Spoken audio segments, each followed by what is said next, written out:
This is Red Sox Nation, a place where, historically, misery loves company, where they tug at your heart and then tear it apart. Going to Fenway Park and following the Red Sox is a passion play. It is a reenactment of an ordeal that ends always in tragedy. Boston Red Sox is a different sort of disease. It's the disease of just almost, sometimes just getting there. For the past 86 years, Red Sox fans have suffered like no other. A curse? Really, how else could you explain it? 1946, that was our year. 1967, that was our year. 1975, that was our year. And Cincinnati has won the World Championship. 1986. Behind the bag, it gets through Buckner. And worst of all, those damn Yankees. Now the batter's Bucky Dent, the Yankee shortstop. Bucky Dent. Yastrzemski will not get its home run. Aaron Boone. There's a fly ball deep to left. Maybe there is a curse. He's smiling. He's smiling. In 2004, more misery. The Yankees have 3 more outs to get, and they will sweep the Red Sox. Yeah, let's talk about 2004 for a second. Ortiz into deep right field. We'll see you later tonight. Yeah! Come on, game your life, baby, game your life. Schilling's performance tonight will long live in New England baseball lore. Exorcises the demons. You can't hit a guy with your purse. There goes the idiots! Yeah, it feels good. Welcome to the new Red Sox Nation. All it takes is 1 out. We have a chance to shock the world. The most stunning comeback in baseball history. Let's go, gotta have it! Hey, we shocked the world! The greatest Red Sox team ever. Major League Baseball Productions presents The curse of the big poppies. the 2004 World Series film.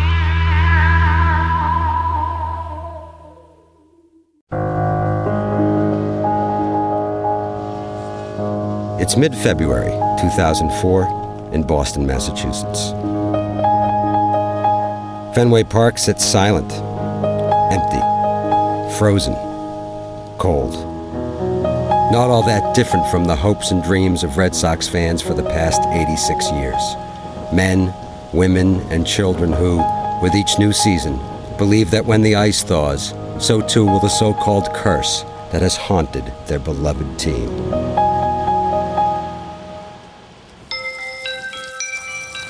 It's actually the training facility for the Red Sox when they first come down.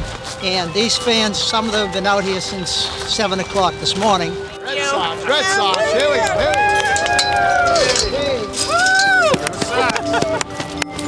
World Series, World Series. This is the year. Yeah, Red Sox all the way, #1. Everyone's expecting us to win from the very first day we step into spring training, and that's no pressure on us. We haven't won in 86 years. Thank you very much, Johnny. I want to see him win it all. That's my lifelong dream at this point at 63, if I can see the Red Sox take it all before I die. This better be the year. I'm open. World Series or bust.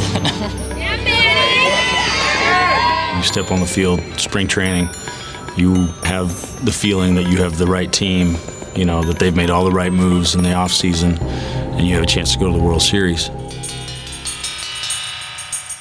With all the new players, I think got a pretty good chance of winning the World Series this year. Yeah, definitely. They went after Schilling, and that's huge. Look who's talking. I don't think it's ever hard to fit in somewhere if your single most important goal is the same thing. I came here to win. I came here to try and help this team win a World Series. If you're going to throw a high fastball to him, it's got to be eyes or above, because he's going to hit that ball right here. For years, as I was a kid growing up, the Red Sox always leaned towards hitting. And with Theo and the new owners, I think they know what it takes to win, and that's pitching. Our philosophy as an organization is to always be aggressive. We needed better pitching and deeper pitching. And so we set it out as a priority to try to add another elite starter to go with Pedro Martinez. ¿Qué pasa? See? He speaks English. When we were able to trade for Curt Schilling, and then when we signed Keith Folk, especially on the heels of getting within 5 outs of the World Series in 2003, there was definitely a fever pitch.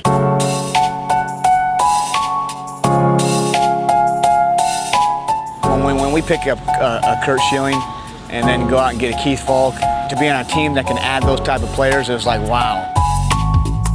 And then the whole A-Rod thing starts, and it was like, holy cow. And all of a sudden A-Rod goes to the Yankees, and now it's like pouring fuel on a fire with that rivalry. It's not that easy, especially when you have a team in your division spending $200 million. So, the fans had high expectations, and we had high expectations too, because we were really happy with the team we built on paper. But we were very aware that championships aren't built on paper. I feel that this year's team, has definitely a great shot of winning the World Series and becoming champions. But we got to work hard in spring training. We've got to stay healthy and become one.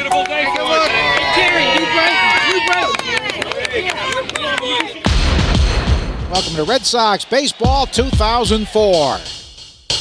Promises to be a special season.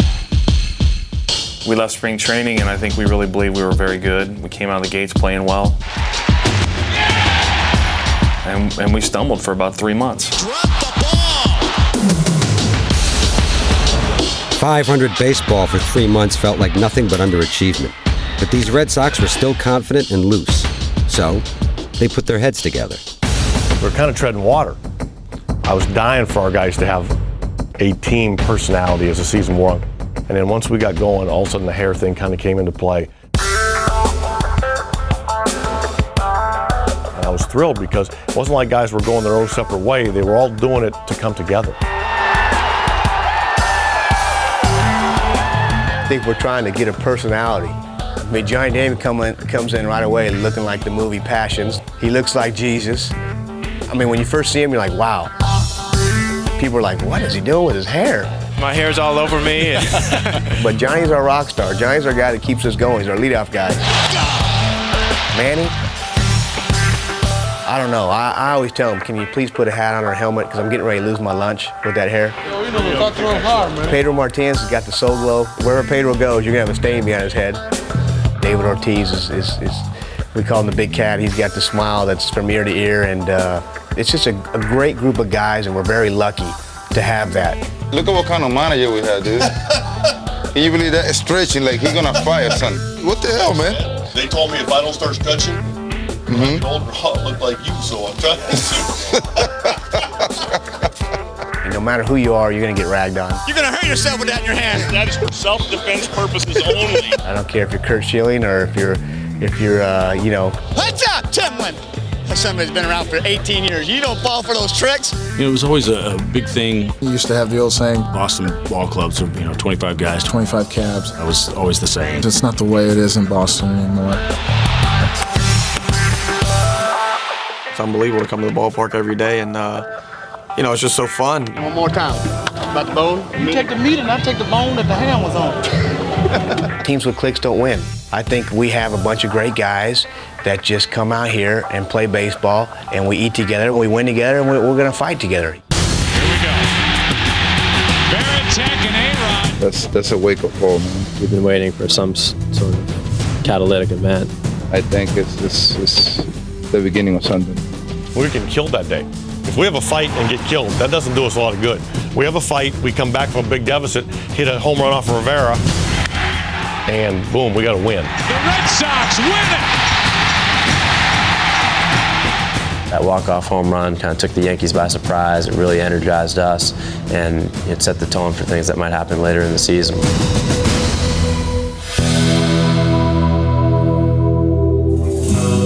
In this wild and crazy season, still one more unpredictable thing: the trading of a Boston icon.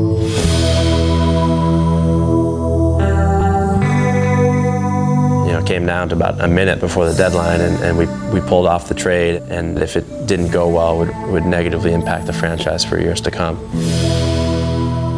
not to mention my career. We didn't need to get rid of Nomar. We just needed to get some other pieces, and Nomar was the way for us to do it. My first reaction, I walk in, I see Nomar packing his bags. I'm going, you got to be kidding me. Please tell me I didn't get traded for Nomar Garcia Park, because I know Orlando was in the deal too. I was like, oh boy, here we go. Dave Roberts and Mike Myers and Kavich, Orlando's an outgoing guy. They just fit seamlessly. I just think that week or two after the deal was made, we found our identity and we took off. The Red Sox have won 10 in a row. 22 of their last 26. The Red Sox will win! With all the pieces in place, the Red Sox seized control of the wild card race and even closed that once huge gap with their rivals. Red Sox break the game wide open. 2.5 games behind the Yankees. In the end, their efforts earned them 98 wins, a wild card, and a trip to California.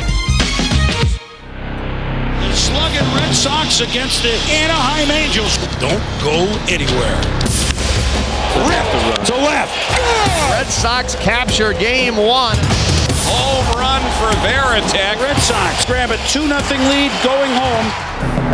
Red Sox win puts them in the American League Championship Series against either the Yankees or the Twins. The bases juiced 6-2. And Vladimir Guerrero coming up. He hits this ball right. Good! Grand slam tie game. There are some games where you need somebody to come up big. I think to accomplish what we did, you have to have players like David do what they did. Bottom of the 10th. Swing and a fly ball to left field. Way back! Way back! The Red Sox are going to the American League Championship Series on the back of David Ortiz.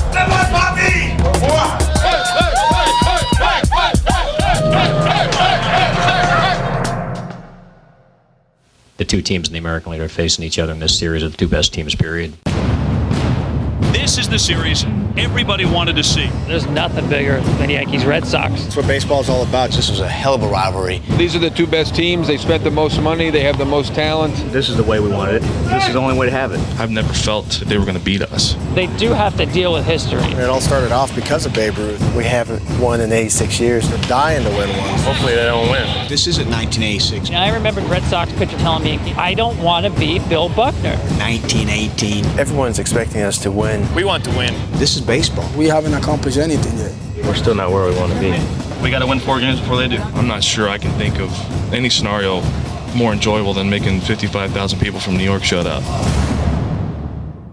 Well, it's hard to believe it was almost exactly 1 year ago tonight that Aaron Boone hit that 11th inning home run to beat the Red Sox. Aaron Boone, a walk-off home run! The Yankees are the American League champions! And yet, for some reason, it seemed predetermined that we'd be right back here a year later for a rematch of sorts. This is the series everybody wanted to see. The world would have been disappointed had it not been the Red Sox and Yankees after what went down last October. Minor concern for the Red Sox. Curt Schilling walked into Yankee Stadium with an obvious limp, wearing a boot on the right foot to protect the ankle from what's been diagnosed as tendonitis. Felt like the 2 days leading up to the start in game 1, I thought everything was going to be all right. And, this was the start I had signed here for.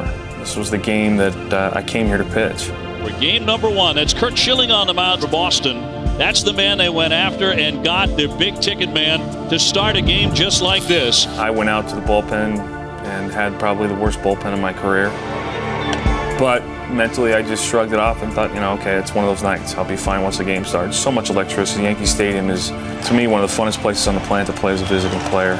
Good evening, ladies and gentlemen, and welcome to Yankee Stadium. I was horrible. They pounded every mistake I made. It is a ribby double for Hideki Matsui. Well, he's just physically not right. That right ankle, you can see the pain. He has been a warrior. He has been a horse, and tonight he has been hittable. Them getting 2 runs in the first inning, and really, I thought, gave them momentum, not just for that night, but for the series. That's a frustrated man on the mound. He couldn't believe that he did not get Matsui out. Schilling simply didn't have it, and he lasted just 3 innings. 3 innings. The Yankees took a 6-0 lead. So Curt Schilling has been pounded and knocked out after 3, and Messina has pitched a perfect game through 4. You know, everyone talked about Schilling, and rightfully so. He's one of the best pitchers in the league, but Moose can pitch too. Messina perfect through 6. But not even Messina could keep the Red Sox bats silent all night. We come back and score 7 that night. A home run for Jason Varitek, a 5-run 7th inning. The Red Sox have rallied for a couple more. It is now 8-7, and Ortiz just missed a home run. And then I look back and think, you know, we should have won this game. Game over. Yankees win Game 1, 10-7. How many teams trailing by 8 runs in the 7th inning, having a perfect game thrown against them, come back and make a game of it? After that game, I was almost resigned to the fact I wasn't going to pitch again, but I thought maybe I'd cost us the series because of all the buildup and all the hype about getting me to beat the Yankees and wanting to go out there and shoulder that. Francona's ace on this night has been rocked. The Yankees break through, and they do the damage against Schilling. The Red Sox are tenacious, they are feisty, and they don't panic, and the same thing could be said for Pedro Martinez. But with Pedro in New York to pitch Game 2, the fans would be waiting to remind him of the problems he had had with the Yankees all season long. I can't find a way to beat him at this point. I wish they would disappear and never come back. I wanted to bury myself in that mound. I mean, what can I say? Just tip my hat and call the Yankees my daddies.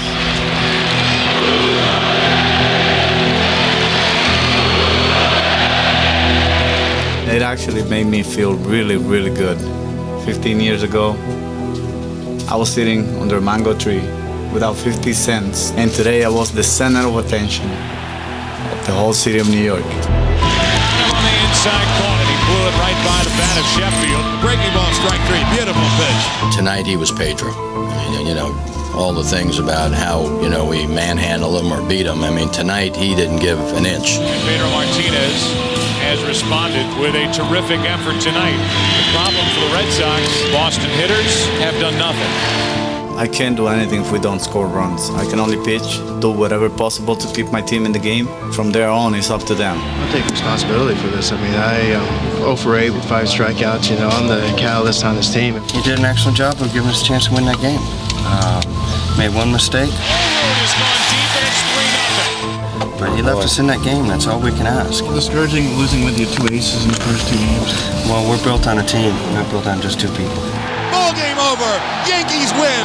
And this series will head to Boston with the Yankees up 2-0. Would you classify Game 3 as a must-win? It definitely is because the Yankees really don't lose 4 in a row. So yeah, every game is a must-win for us now. And the rout is on in Game 3 big time. This is just an old-fashioned spanking. It has been the Boston Massacre. A rout of epic proportions. A relentless attack by Joe Torre's New York Yankees. 17-6 Yankees. It is gone. Their only hope will be to make history, and the Yankees win it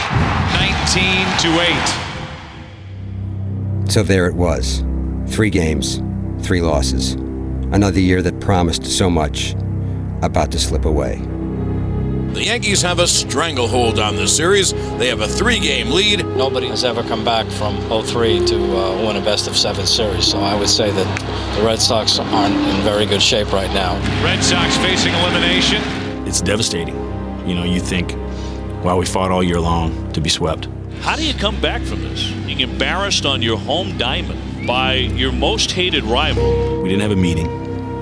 We didn't, go rah-rah. But to a man in our clubhouse, we all said, this is not how we want to go out. We're down 0-3. We're 1 game away from going home.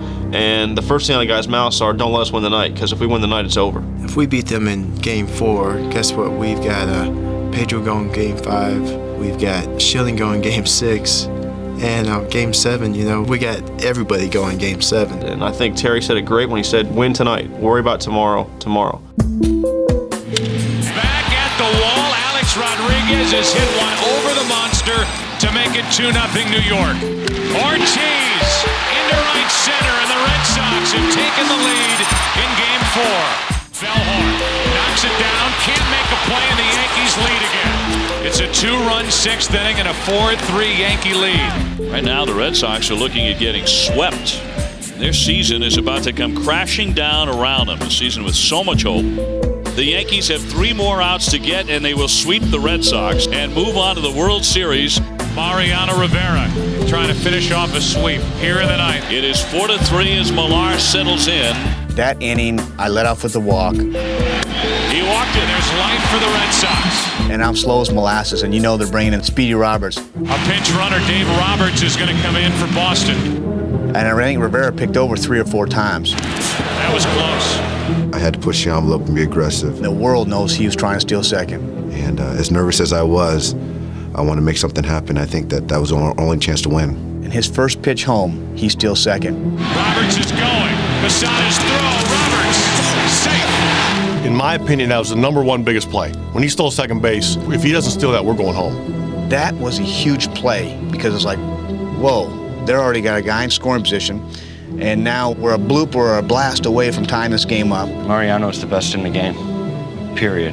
And it isn't a matter of we had Mariano's number. Nobody has Mariano's number. Right circumstances, right situations, things fell our way. Roberts will come to the plate. The throw by Williams. The Red Sox tie it in the bottom of the 9th. When you have good players, you can do a lot of things and you end up looking smart.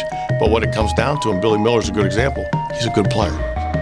And even though David Ortiz popped up to end the inning, the Sox had rattled Rivera and were still alive. And this one is going to extra innings. Game 4 not done yet. No Yankee sweep to report. The game went on for close to 5 hours. And you can only face Big Papi so many times without getting a spanking. You keep pushing great athletes, and amazing things happen. Ortiz into deep right field. Back is Sheffield. We'll see you later tonight. This is a team that never give up. And we 3-1 right now. We never know what can happen. We've played them all year, and we know we can beat them. That just kind of maybe stole the momentum, I guess, a little bit away from them. He just created a Game 5 for the Boston Red Sox. That Game 4 was the biggest game of the series. If we don't win that game, we will be packing right now. Things can change. But then there's that old saying, the more things change, the more they stay the same. And with Pedro on the mound the next night for Game 5, and with the bases loaded in the 6th, Derek Jeter looked like, well, Derek Jeter. Line drive is going to be fair down the right field line. 1 run in, 2 runs in. Here comes the 3rd run. Play at the plate. Safe. So 3-run score, and the Yankees are on top 4-2 here in the 6th inning. It was still 4-2 in the 8th when the Yankees had Tom Gordon on the mound. Tom, meet Big Papi. Ortiz hits it to deep left field. Back at the monster and gone. It's a 1-run game. Last night, the Red Sox waited around until the 9th to tie it at 4. Tonight, they do it in the 8th. In the 9th, the Yankees got a dose of Red Sox mystique when they had a man on first with 2 out. Fly ball hooked to the corner down to the pesky pull for a ground rule double, and that could have taken a run off the board for the Yankees. With 8 lights-out innings by the Red Sox bullpen, including the final 3 by last year's ALCS Game 7 loser Tim Wakefield, this game almost hit the 6-hour mark. Finally, who else? The big man. Little blooper, center field. That drops down for a hit, and the Red Sox win it in 14 innings. They're going to the Bronx. And in the longest playoff game in Major League history, David Ortiz, the Magic Man again. What David Ortiz has done is miraculous. He's carried us on his shoulders. That's all I do, hit. You know, I don't go out there and play defense. I gotta worry about what I do with my bat, and whenever I get the chance, I gotta get it done. The Yankees, I think, you really have to think about who's their big papi. Pressure's on them. I mean, no team has ever come back down 0-3. They've got to beat us. If not, history will be set. With one swing of the bat, we won some games because of David. We needed that. This was just a phenomenal night, phenomenal 2 nights. And This is like round 13 of a 15-round prize fight right now with two heavyweights. It was unbelievable. What a great feeling. I mean, this is why you play. Ever since you were a kid, dream about winning a World Series, and it's within reach. Some 20 minutes after Ortiz sparked World Series dreams all over New England, the Astros and Cardinals made some noise of their own.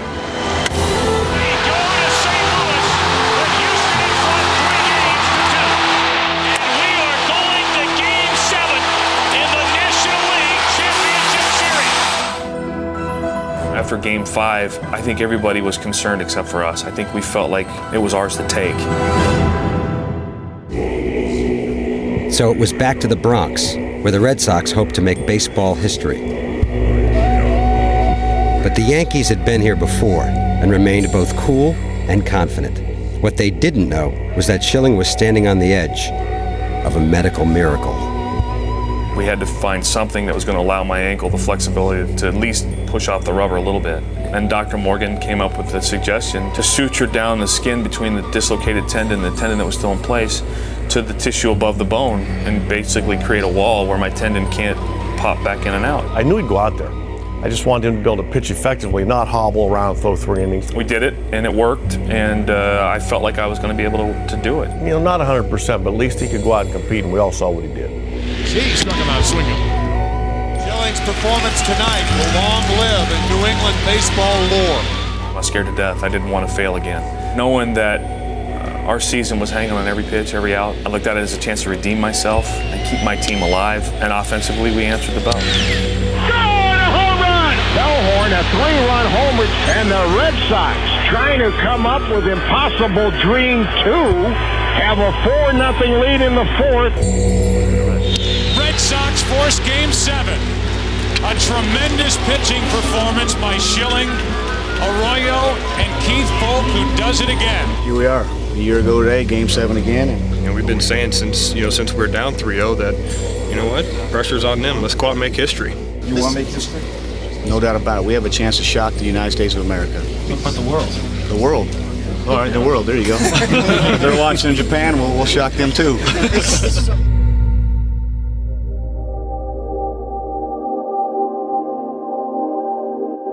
Never before had a Game 7 been played in a championship series after one team had held a 3-0 lead. New York and Boston had taken their extraordinary rivalry to a new level. It's deja vu all over again. Here we go, Game 7, New York. It was like all the fury was built, when we were down 3-0, and it slowly came out, and by the time we got to Game 7, it all just poured out and scored a lot of runs early. He rips one into right field. Back at the wall, 2-0 Red Sox. That early lead opened the door for Johnny Damon to become a Boston legend. I knew exactly what I needed to do. I knew they had to get that first strike over, and when I saw it, I hit it and silenced the crowd. High drive to deep right, grand slam, Johnny Damon. Took the pressure off ourselves, and then we started playing like we were supposed to play. With Derek Lowe continuing his postseason resurgence, the Yankees never stood a chance.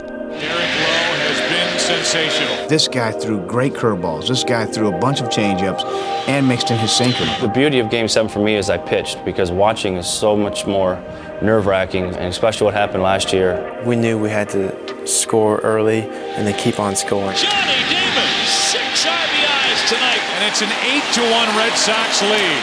And we had a convincing lead, but I wasn't going to smile until after that game. The Red Sox are just 3 outs away from going to the World Series. The rest was history. Now 1 out away. Swinging a ground ball to second base. Pokey Reese has it. He throws to first, and the Red Sox have won the American League pennant. The Red Sox have done it. They pulled off the miracle. The first team ever to win a series went down 3-0. Move over, babe. The Red Sox are American League champions. The most stunning comeback in baseball history.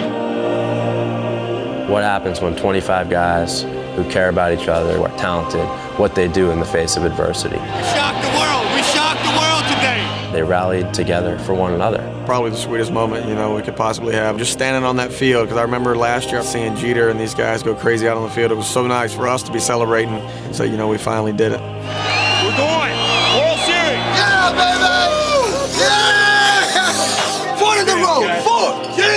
Virginia! Get the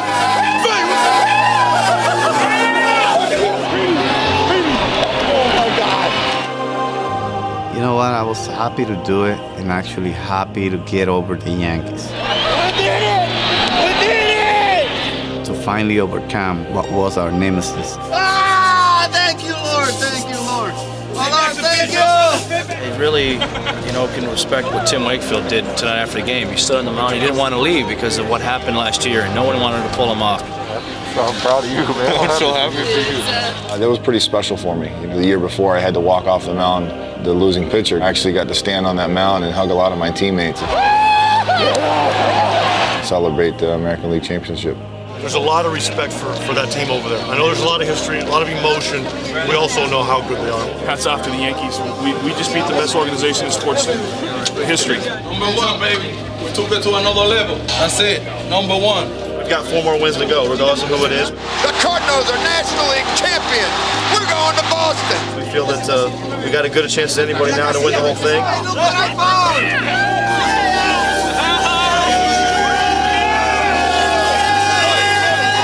Just look at this place. I mean, the whole Babe Ruth, the whole curse. I mean, after a while, you start to believe in it. Does this end the curse, or do you have one more step to go? Of course, we got 4 more wins, and then we'll talk about the curse. But you know what? Right now, there's no curse. We're going to the World Series. Hey, Dio! Look at this! American League champions! Oh, my goodness! When you look back on it, yeah, it was inevitable. We were supposed to play them. I'm not sure it was supposed to turn out the way it did, but it was one of the greatest 7-day periods, game-wise, I've ever been involved in.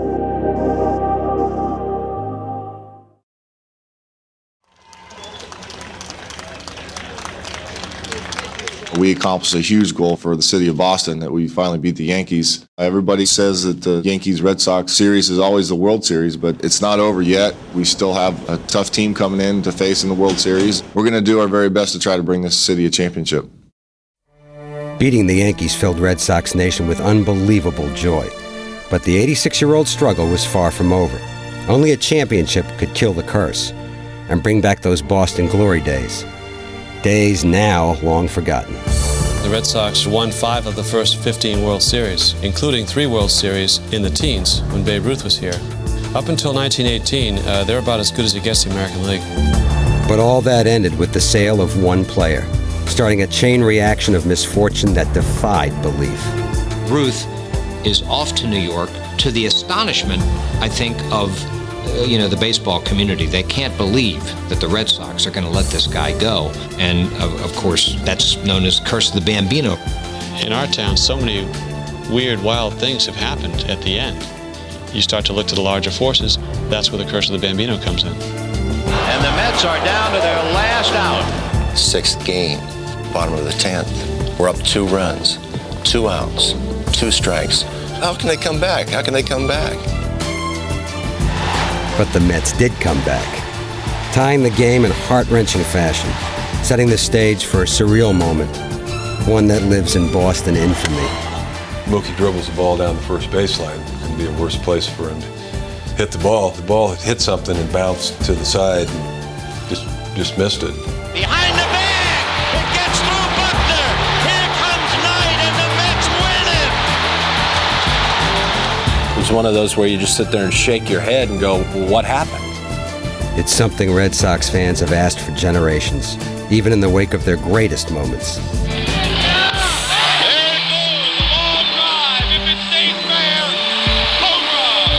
You know what I tell everybody? That we, the Red Sox, won that World Series 3-4.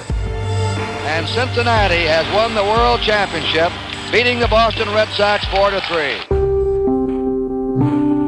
But no team has brought more World Series gloom to Boston than the Cardinals, dating back to 1946, when Ted Williams and the Red Sox endured 7 grueling games, only to have their hopes dashed by one infamous play. I caught the whole Red Sox infield napping. Slaughter is off with the pitch. Walker swings and lines a double to left center. When I saw the ball hit, I was rounding second, and I said, I can score, and I never looked up. Slaughter kept on going, rounding third base at full speed, scoring all the way from first, when the relay throw from Johnny Pesky reached home too late for a play on Slaughter. They always blame Pesky for holding the ball, which which is really stupid. He took the throw, turned around to look, and here's this guy making this mad run, and he couldn't get anything on the throw. Someone said that I dropped my hands, I did this, I did that. They put a pair of horns on my head, and I said, well, listen, these things happened, and I felt bad about it. It happened again in 1967 when the Cardinals and Red Sox squared off one more time. This was the year of the impossible dream. Carl Yastrzemski, the Triple Crown, and still another reason to believe. Having a ball player like Carl Yastrzemski have the fantastic year that he did, and having been a team that by all rights didn't belong there according to the odds, to even be there, that was something special. Once again, the Red Sox took the Cardinals the full 7 games. And with the final one at Fenway Park, it felt as if the baseball gods had put everything in place. It was our destiny. It was the Red Sox year. Jim Lomborg was going to come back with just 2 days rest. That's okay, because that made the script even better. And he was going to beat Bob Gibson. That was the way it was supposed to end. But it never ends that way for the Red Sox and their fans, who seem doomed for eternity to fall prey to the curse. We didn't go there to lose. The ultimate is winning the World Series. All of your dreams as a kid, you never lost. Welcome to Fenway Park. The Cardinals of the National League are here, and for the third time, the World Series involves the Red Sox and St. Louis. The Cardinals are a great franchise, wonderful tradition that won more games than any other club in baseball this year. It's the kind of team that you want to see in the World Series. The 100th World Series in the history of baseball.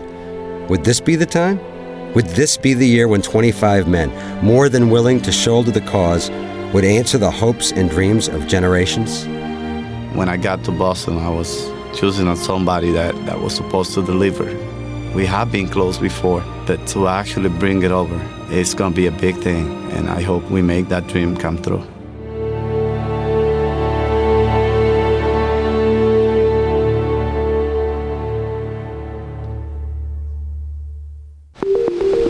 Red Sox Cardinals live in Fenway. Both Sox are back in the big dance. Get your World Series scorecard and lineup. We are live here in Fenway Park, the 2004 World Series. It's jam-packed. Game 1. What a year. What a year. Awesome, man. Have some fun. Okay, we'll do. Greatest time of your life. And you know what? Win it. Win it. Win it. Dude, you need to stop.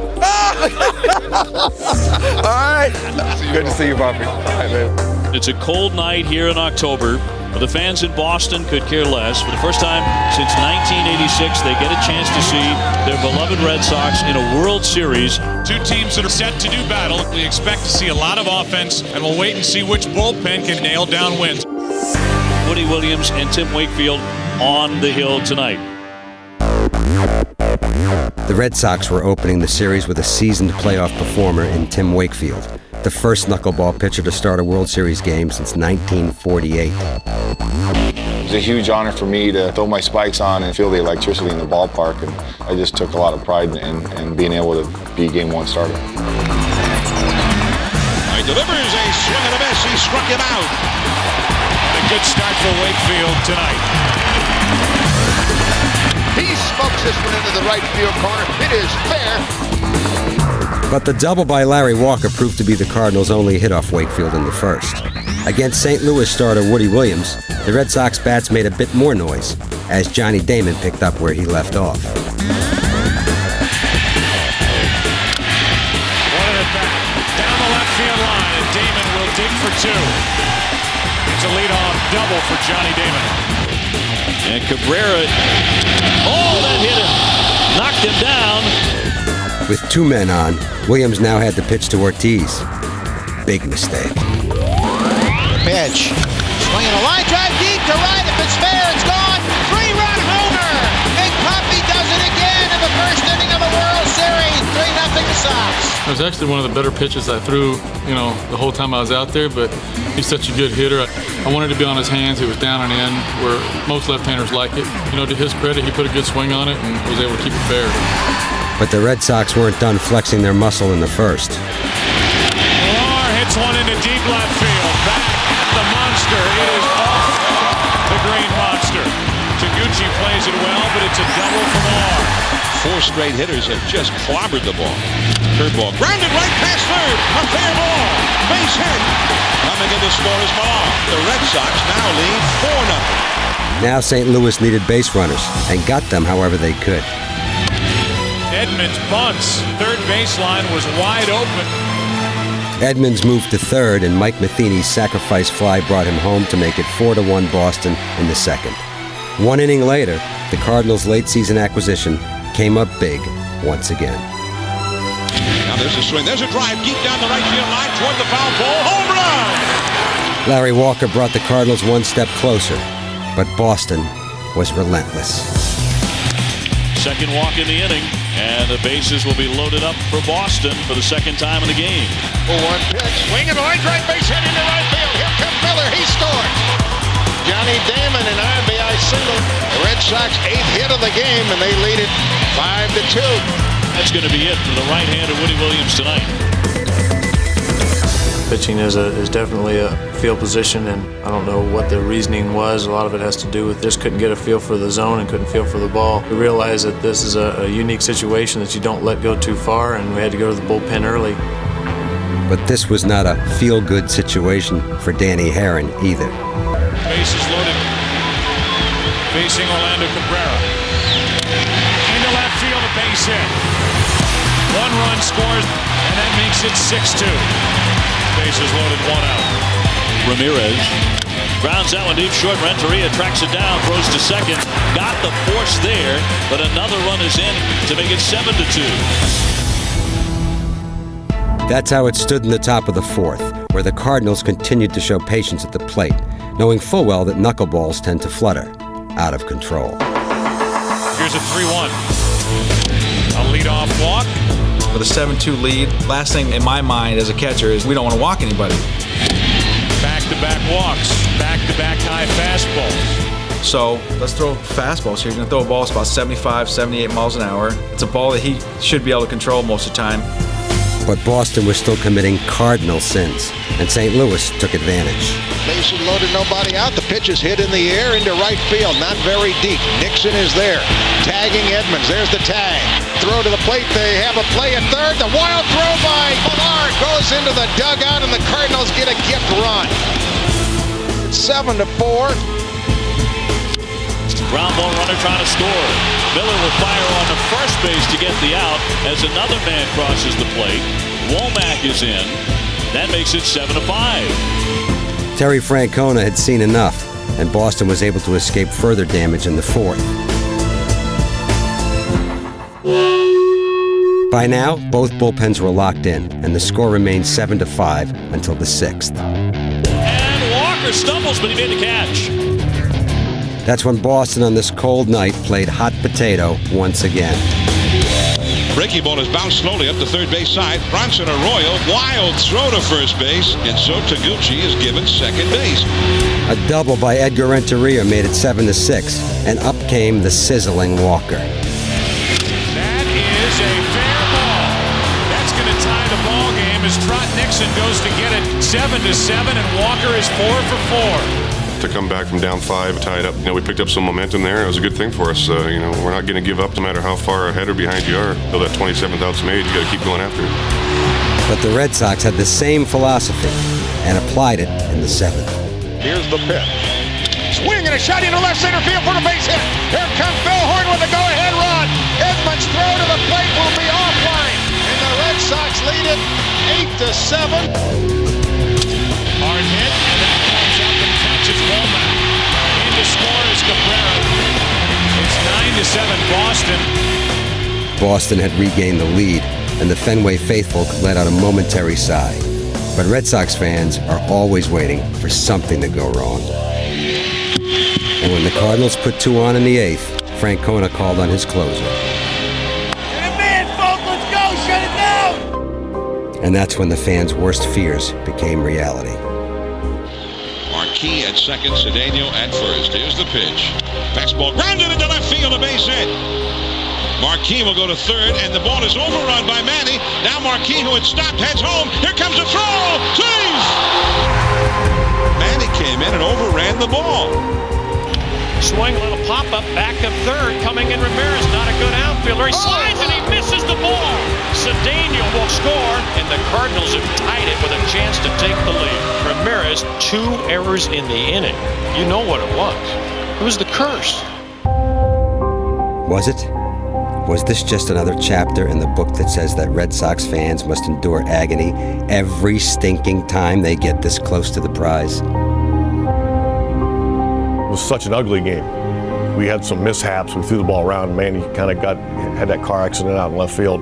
Well, you know what? Whatever we need to do, you still stay at it. It's 9-9 in the 8th. The Cardinals have never led. Varitek rounds to the left side. Renteria can't make the play. Varitek is on with 1 out here in the bottom of the 8th. The Cardinals' first error of the game brought up Mark Bellhorn, simply looking to keep the inning alive.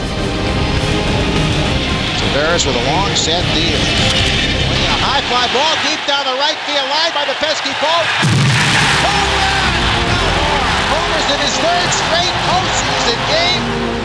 Bellhorn, man, I tell you what, he's come up with some big home runs, and to take Tavares out, and that was a tough night to hit. He hits it off the top of that foul pole. It was a big home run at that time for us.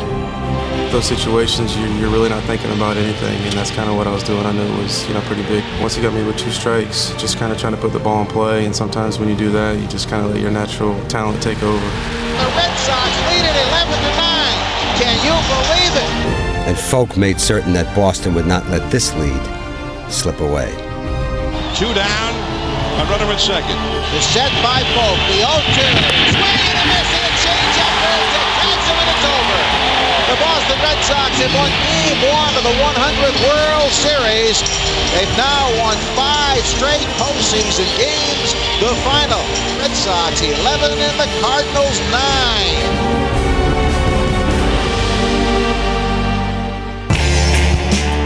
Kind of game we expected. The Red Sox hit very well, and of course they hit a couple of home runs. Every little boy thinks, always dreams of playing in the World Series, Game 7 and winning the game. I'm not here to try to be a hero, just here to try to win 4 games. It's October, man. You will see a lot of pitches already, so if you're not ready to go by October, you should go home. Unbelievable game here tonight. 20 runs, 24 hits, and 5 errors. And that was not an instructional video to send to the instructional league or something. That was a little rough. We did some things wrong, but we persevered and we won. And we set out to win today, so it's really a great day. Well, it's one game, you don't expect to sweep somebody in the World Series, which we hope that we don't get swept now that we've lost one, but it's only one game. Tomorrow, Cardinals will try to even this series before it heads back to Busch Stadium in St. Louis.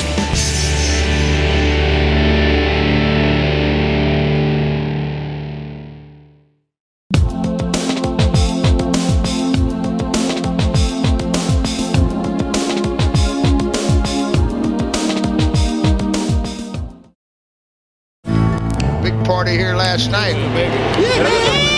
when the Boston Red Sox beat the St. Louis Cardinals in a offensive record-setting night. It was unbelievable. That's what it's all about, boys. That's what it's all about.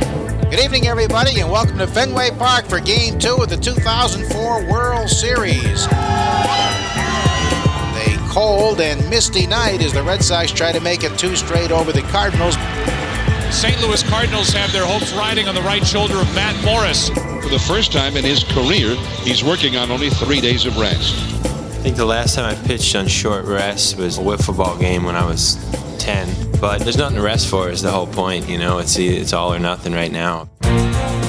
Matt would be opposed by Curt Schilling, who was dealing with something much more serious than short rest. Everybody wondering about the ankle of Schilling.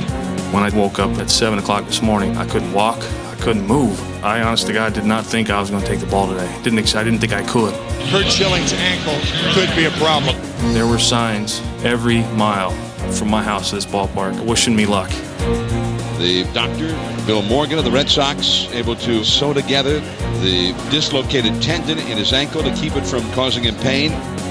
It's not a non-invasive procedure. That's what we were afraid of. But once we anesthetized the area, he felt better, and being the gamer that he is, he just said, well, we're going to go out and do it. He's done some jogging and stretching, and it looks like it's in a go mode right now. He brings that bulldog mentality to the field, and everybody in the world knows he's hurting. But, you know, he's going to go out there, he's going to give you everything he's got despite that. So we'll all keep a close watch on Schilling's bloody Red Sox, and Schilling hopes that he has enough painkillers to numb the Cardinal hitters. And he certainly got off on the right foot, with a little help, that is. Caught right at Miller. Schilling pitched a scoreless first. Now it was Matt's turn to try. He got the first two men out, but these Red Sox hitters showed their trademark patience. Back-to-back walks and a scoring opportunity for Boston here in the first inning. 2-out walks have hurt the Cardinals.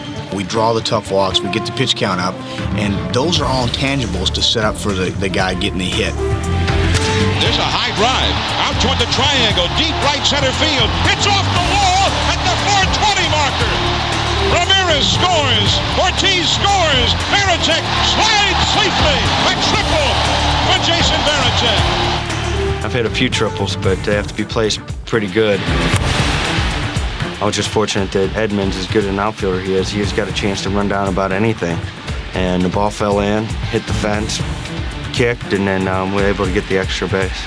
And the Red Sox strike first again. The Red Sox are 7-0 this postseason when they score first. Matt Morris losing command of the plate, and Schilling has some room to breathe here.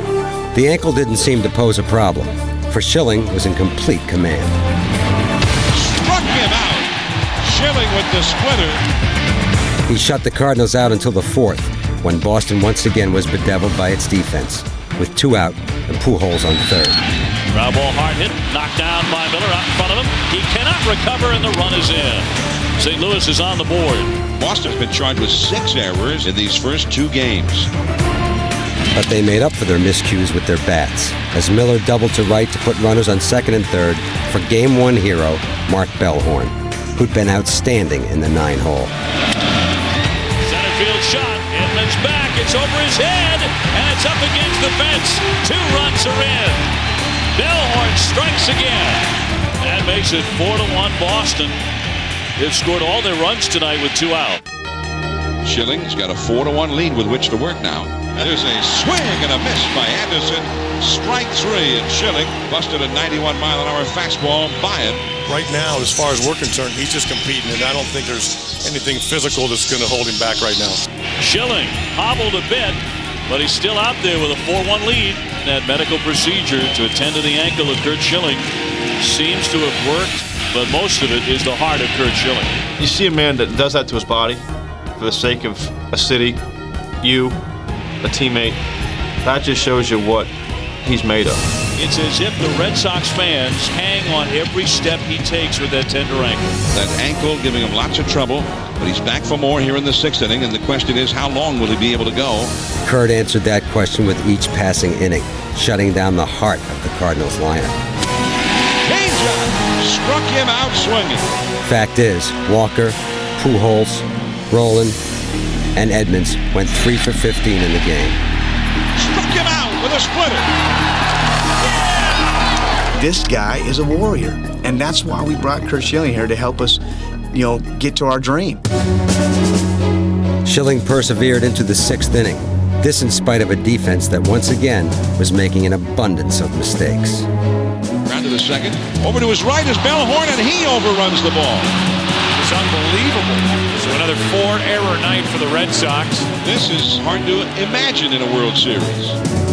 That's because no team had ever made 8 errors in the first 2 games of a World Series. But nothing fazed these Red Sox. Nothing. We did a great job of setting it to the side and not worrying about it, and to go out there and continue to do the things that we need to do to win a ball game. For proof, look no further than the 6th. With the Red Sox up 4-1, Trot Nixon led off with a base hit. Then, with 2 on and 2 out, shortstop Orlando Cabrera came up looking to extend his postseason hitting streak to 9 games.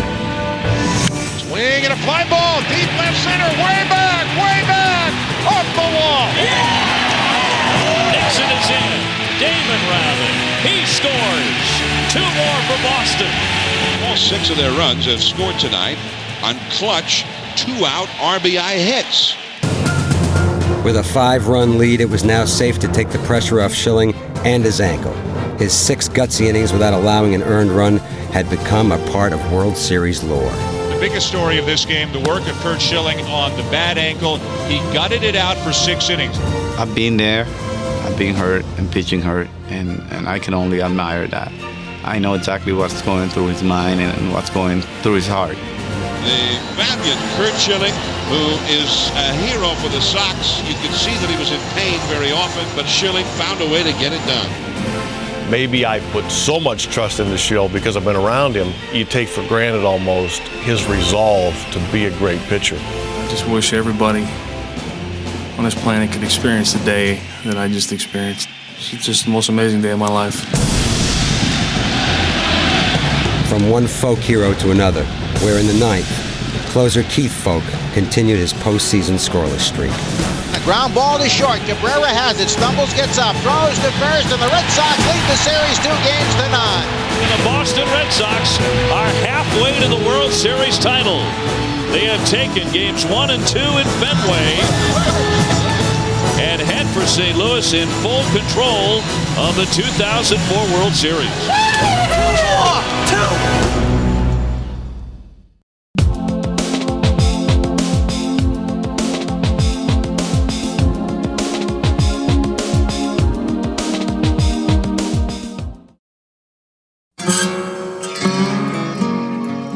So it was on to St. Louis, which hadn't hosted a World Series game since 1987. In that series against the Twins, the Cardinals lost their first 2 games on the road, but won the next 3 at home. So not even a little rain prior to Game 3 could dampen their spirits. Yeah, we like playing on the road. We love playing at home. We're going home for 3 games where we haven't lost this postseason, so our confidence is still there. We're not worrying either way. We're going to just go about our business. Baseball's usually not a huge home field advantage type situation, but it has played that way in the playoffs. Come on, dude, tell me the first day of spring training you were thinking about this. We're very excited to have a 2-0 lead, but we need to win 2 more games, and the sooner the better. We cannot let them get any kind of momentum. Win these next 2. Got 2 more games to win. We haven't accomplished anything yet. We learned a lot from the Yankee series that it doesn't matter how many games you won, you haven't won anything until you won the last one. The Cardinals this postseason 6-0 here at home. This place is ready. The rain has stopped. Away we go.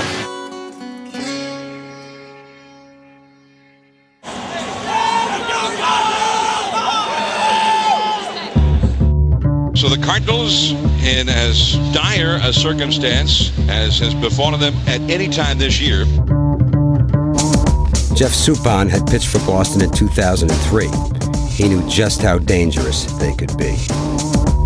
Now here's Manny Ramirez, who is 4 for 9 in this World Series, and he has hit in 15 straight postseason games. That's the 4th best run in postseason history. Not to mention Manny's 3 home runs off Suppan in his last 5 times he faced him. 4 for 6, anyone?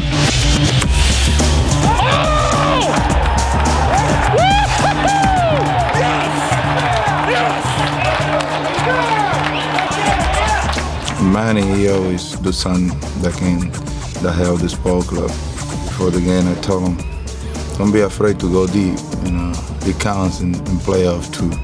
So the streak continues to 16 games, and this one with a bang. Here they go again. They've scored in the first inning in all 3 of these World Series games. Manny Ramirez with a 2-out home run has put the Red Sox ahead. Now the Cardinals coming up against Pedro. Pedro Martinez had been through an up-and-down season, but this was the kind of confrontation that he thrives on. We're very fortunate to be able to have someone like Pedro in a Game 3 going into a hostile environment. Come on, let's go. Come on, Petey.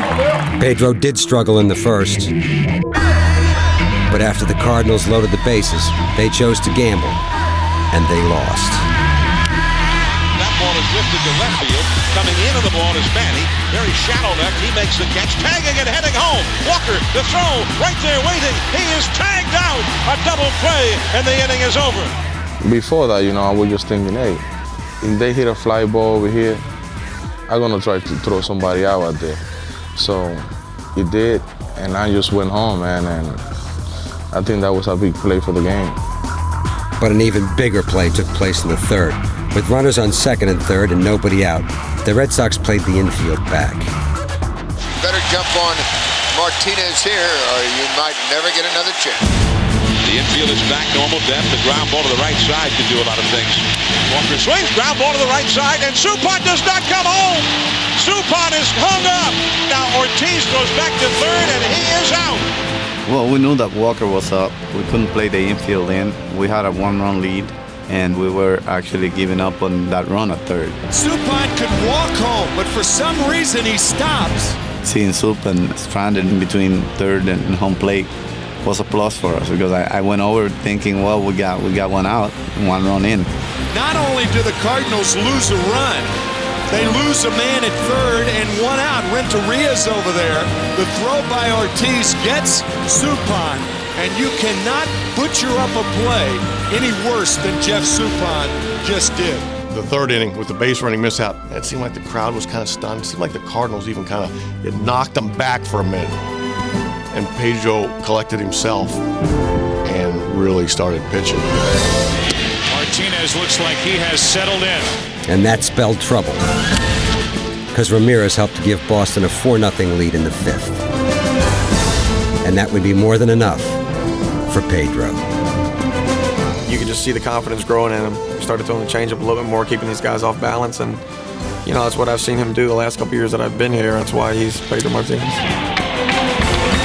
Cardinals missed 2 early chances against Pedro Martinez, and since then he has shut down the Redbird attack. Another strikeout. That's 4. That's 11 straight.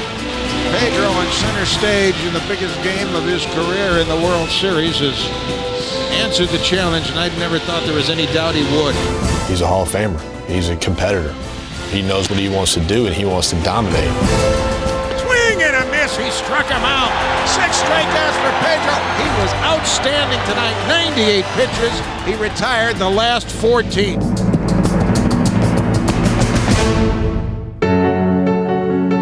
Pedro was Pedro, man. He threw up a 3-hit, 7-inning game, and even had a good eye at the plate. So, he did a great job.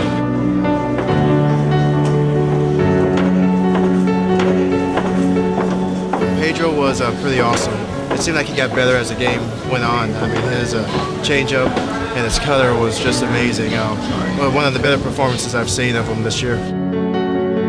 His timing couldn't have been better. The only question was whether his first ever World Series win would be his last one as a Red Sox. My heart will always be in Boston and with the fans and the people there. The Boston Red Sox are 1 victory away after 86 years of winning a World Series for the first time since 1918. I've been with this organization since '97, and that's all you've ever heard is, win this one for my grandpa who was 85, who's never seen you guys win, and to finally be, 1 win away from bringing the city championship, it's an exciting thought.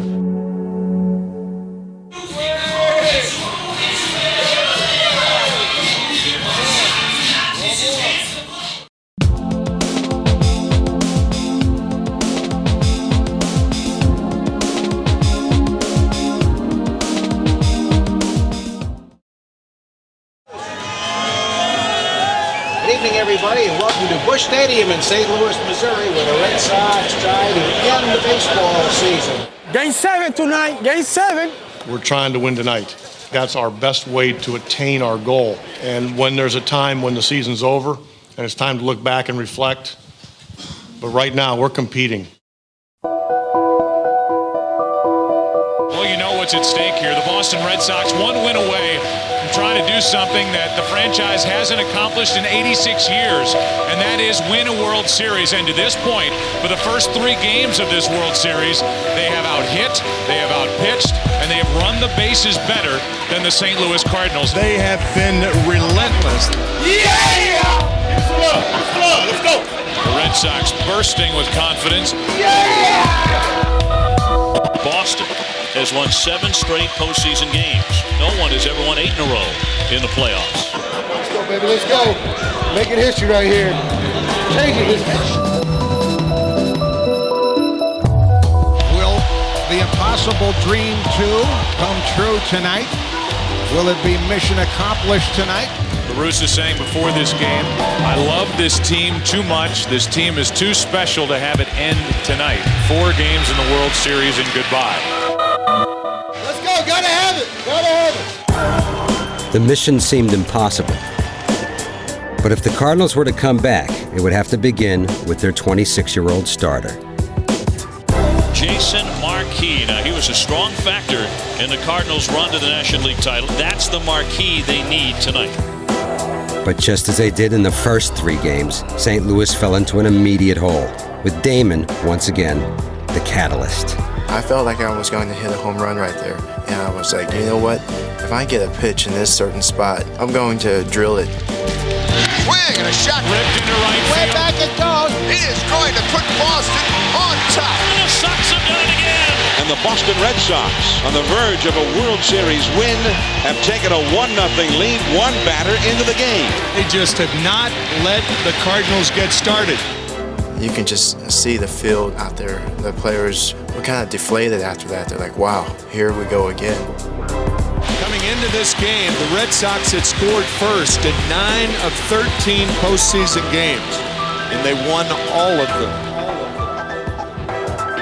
Starting for the Red Sox, Derek Lowe, who struggled most of the year and wasn't even supposed to start a postseason game. All he did was win the deciding games of both the Division Series and the ALCS.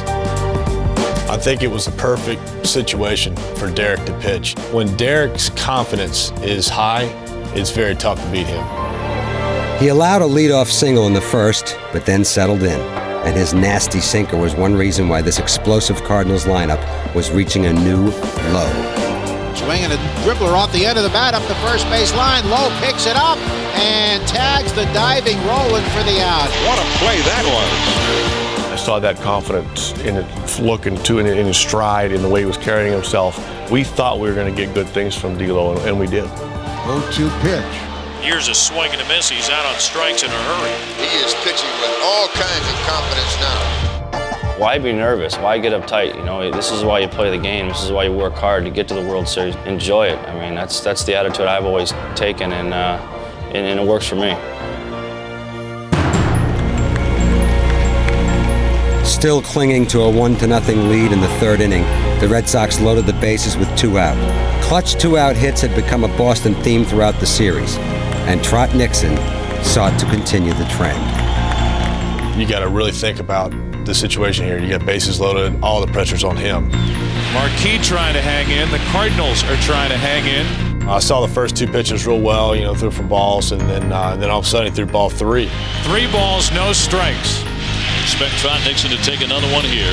Trot Nixon is one of the best fastball hitters in the league. Pretty good chance he's going to get a 3-0 fastball. 3-0 pitch. He swings and hits a fly ball to deep right center. Way back! Way back! It's off the wall. Here comes Ortiz. Here comes Veritek.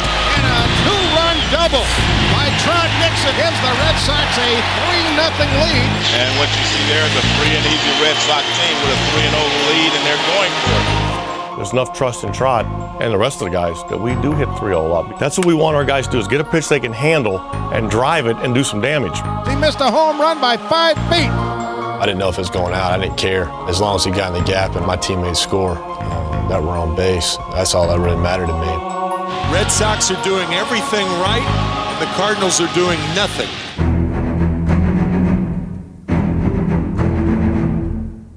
Lowe surrendered just 3 hits in 7 scoreless innings, and like Pedro and Schilling before him, rendered the Cardinals hitters helpless. Swing and a miss. He made him look bad with that breaking ball, and Pujols strikes out. Since the beginning of Game 2, the Cardinals are hitting 137 as a group. As a staff, I really felt we had a tremendous game plan, and I know you got to execute it. So we really were focused for that game, and it really couldn't have worked out any better. Lowe has retired the last 12. He just likes to pitch, and the bigger the situation, the better pitcher he became. Swung on and missed. He struck him out. He has pitched shutout baseball through 7 innings. he's been a big part of our team being where we were, and we said all along that we're not gonna be successful in the postseason unless we have him pitching well. The Red Sox are closing in on it. Generations have passed in New England with Red Sox fans not seeing a World Series championship. This could be the night, and now they are 3 outs away from making it tonight. After decade after decade after decade of tragic baseball losses, here are the Boston Red Sox on the precipice of a 4-game sweep.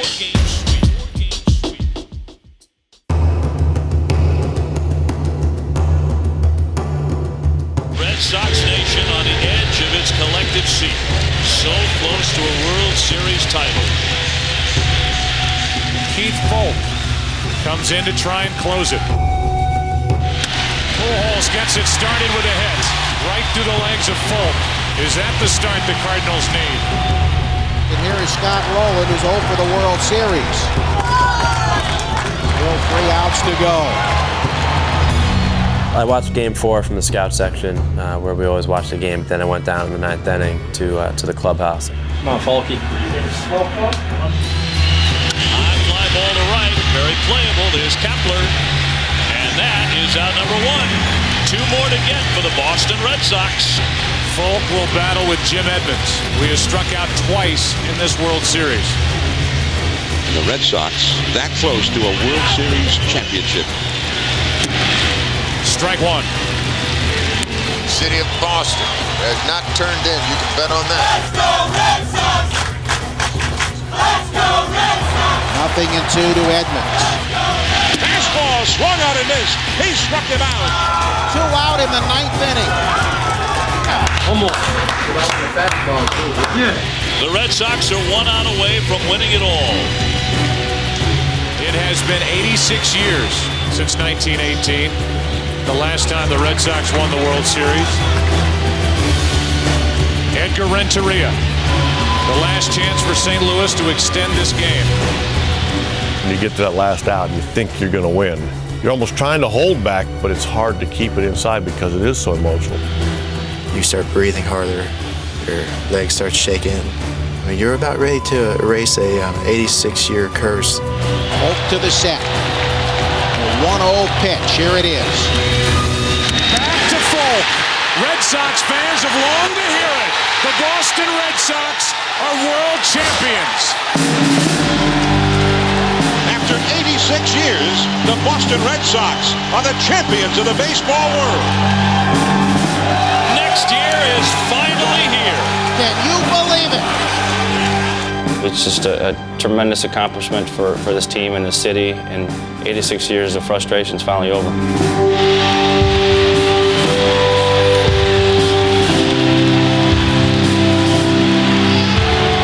I don't think you can do anything but tip your hat to the Boston Red Sox. This is a very special team. It was a thing that you dream of as a child for such a long period of time. To be able to watch it unfold in front of your eyes and be able to run on the field and celebrate with your teammates. It has been 86 years. Generations have come and gone. I sat back, thought it was their time, but I got a lot of enjoyment and satisfaction out of watching them celebrate. It is the Red Sox who are the champions of the world.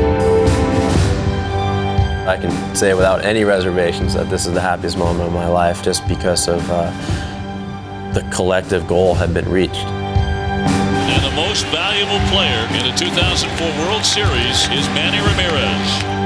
Being the MVP in the World Series, man, it's unbelievable. That's something that I'm gonna take the rest of my life. A well-deserved honor, but this was about a team. For Mike Timlin to ask me to get on his shoulders to carry the trophy was special to me, and it just made me feel that good. And that's just a credit to all these guys and showing the acceptance from 1 to 25. And now they can celebrate like idiots. That's what they've been waiting for all summer and for almost 100 years. You get 25 guys with one dream, one goal. You know, you can accomplish a lot.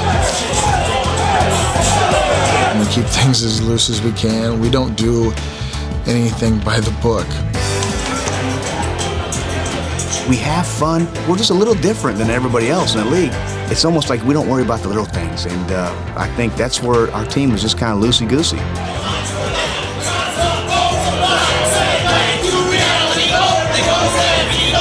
They had fun. This team is a testimony to playing baseball, winning baseball, when there's a looseness and a relaxation about it. It was a team of players that liked each other, they respected each other, they wanted to win for each other. Every ounce of this. The team we have, it doesn't come around too often. A lot of teams, they have their cliques and they shy away from each other, but our team, once one person speaks, everybody listens. To the greatest Red Sox team ever.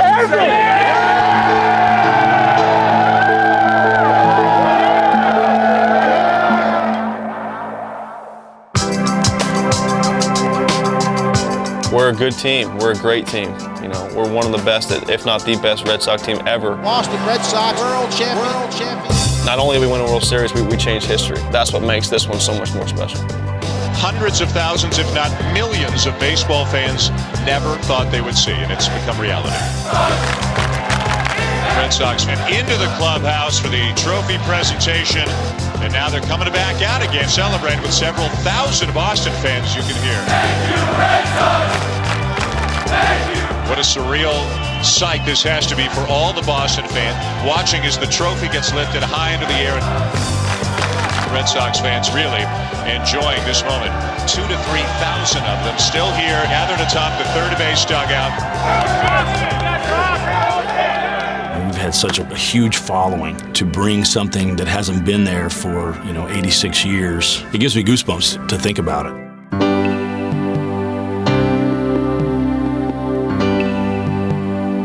The Boston Red Sox. First time in 86 years. For these players, it's pretty special given what they know is going on back home right now. Red Sox Nation is free. 86 years of suffering is over. 86 years. You know how many people died waiting for the World Series? My father, he's been dead for 12 years. He went his whole life without seeing the World Series, championship, and the Boston Red Sox hands. I'm going to go lay a flag on his grave. Excellent. And dedicate this to him.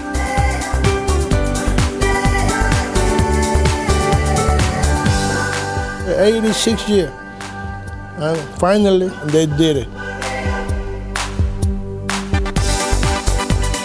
The night that the Red Sox and their fans have been waiting for a very, very long time. We're going to Disney World, man! We're going to Disney World! We won in St. Louis, and we got to celebrate with each other.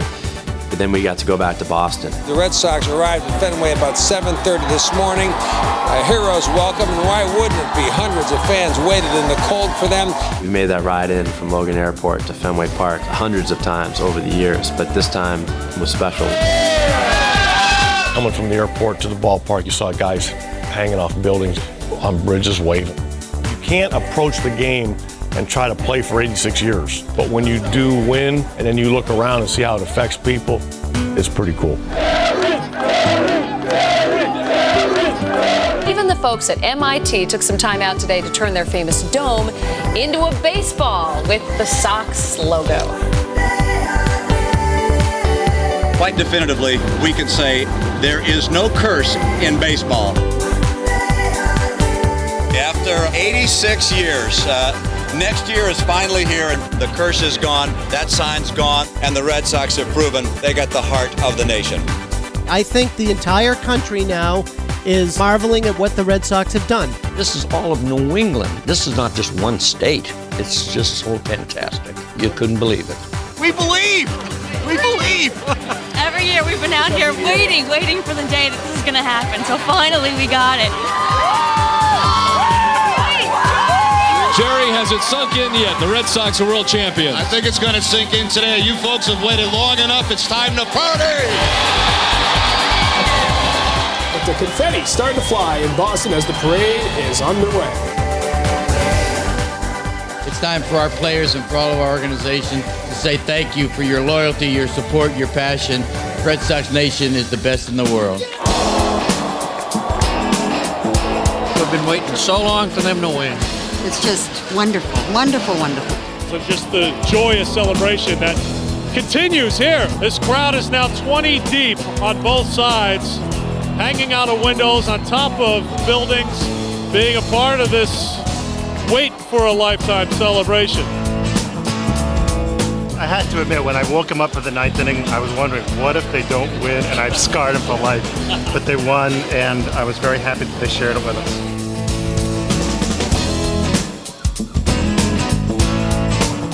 I came out here, I had a bottle of champagne that was in my house since 1986. And we drank it with terrible champagne.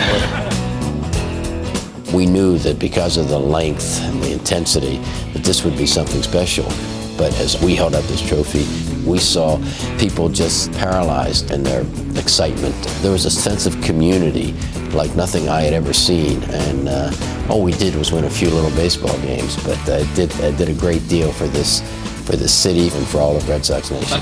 I'm sharing the thoughts of many members of Red Sox Nation. As Manny Ramirez, Derek Jeter is playing golf. This is better. Every place that I go, a lot of people tell me, oh man, you make me so happy, you make the city so happy. But I want to tell all my fans, that they're the one who make me happy. Manny Ramirez and the Red Sox are on top of the world here at the Rolling Rally. This team had such an affection for their fans.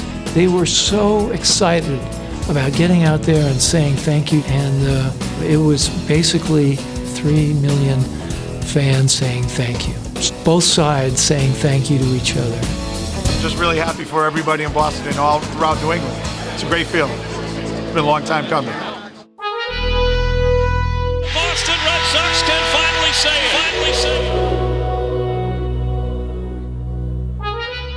And for us to be able to celebrate a world championship for the people here in the city of Boston that have endured so much heartache for a long, long, long time, it's just a great honor.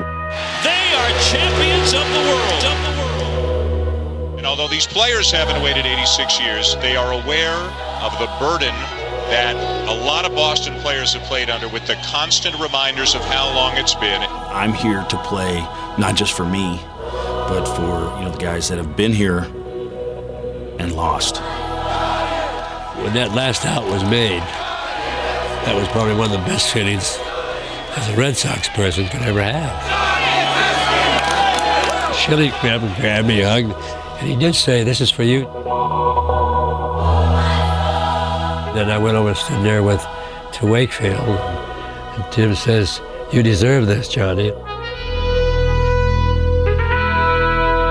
For people like Johnny Pesky and Bobby Doerr and Dominic DiMaggio and Jim Lonborg, some of these great Red Sox, Rice and Lynn and Tiant and Evans, Yastrzemski, Bruce Hurst, Dave Henderson, Don Baylor, Marty Barrett, these guys don't have to hear about it anymore. Yep. Now Bill Buckner maybe can get a good night's sleep.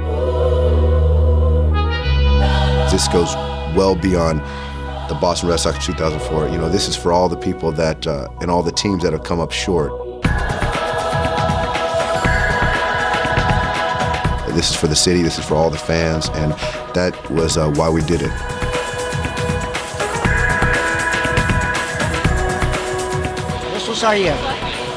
Jesus sabía nobody was going to take it away from us. Not even the Bambino.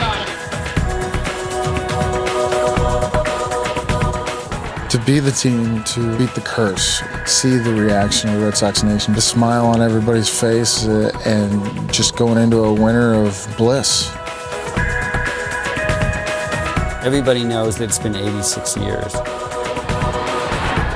But for people who were just hoping to see one World Series in their lifetime, for them, it was one of the most joyous moments of their lives.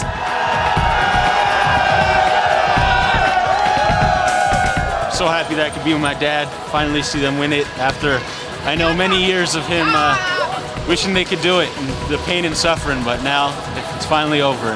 Thank you, Red Sox! Thank you, Red Sox! Thank you, Red Sox! Thank you, Red Sox! This wasn't simply a World Series victory, at least not for the people who've spent a lifetime waiting and wondering if they'd ever see this day. It was a moment in time, a very special moment, one that they'll cherish for the rest of their lives.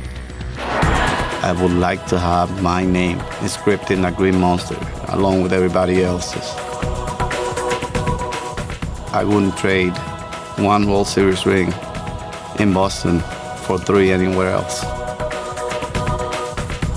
I think all the baseball players out there with heart, with dedication, I think they're very happy about our team because we had fun. We did the impossible. We shocked the world.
Tessie is the royal Rooters rally cry. Tessie is the tune they always sung. Tessie echoed April through October nights after serenade installed the Needing Young. Tessie is a maiden with a sparkling eyes. Tessie is a maiden with a love. She doesn't know the meaning of her side. She's got a comment full of love.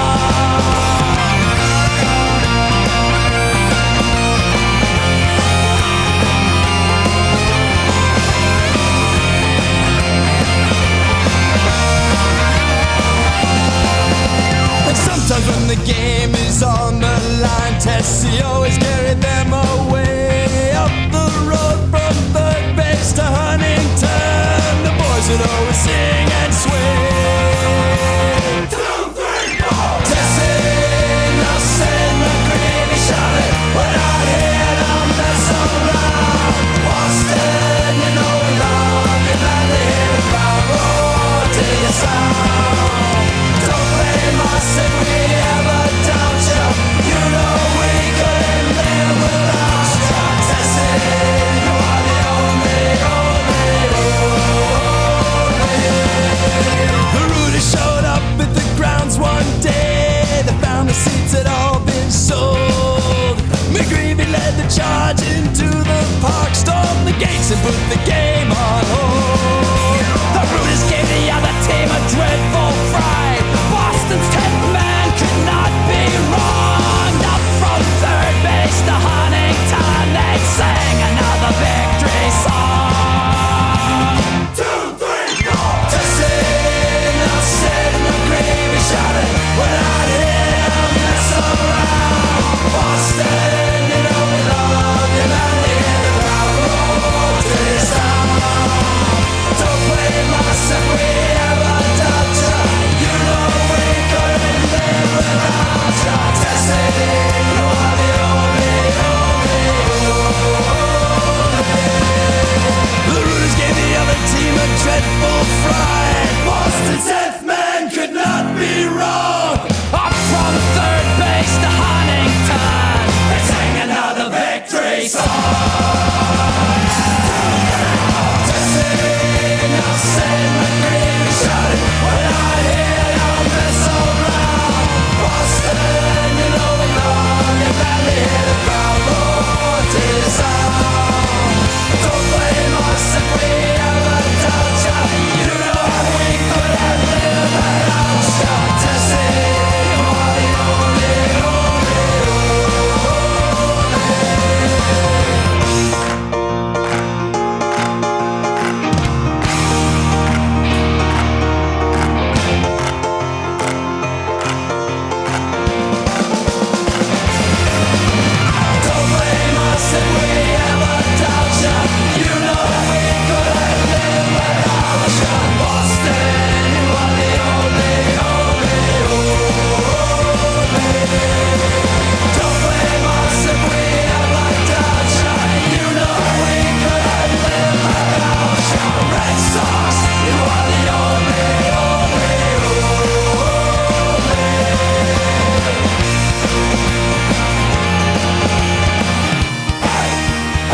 right, kids, this is key.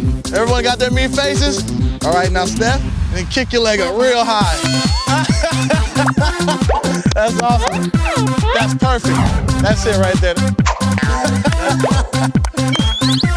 Oh, no. You want to go again? Boys and Girls Clubs of America is the official charity of Major League Baseball. Oh, that's scary. Together, they create a positive place for kids.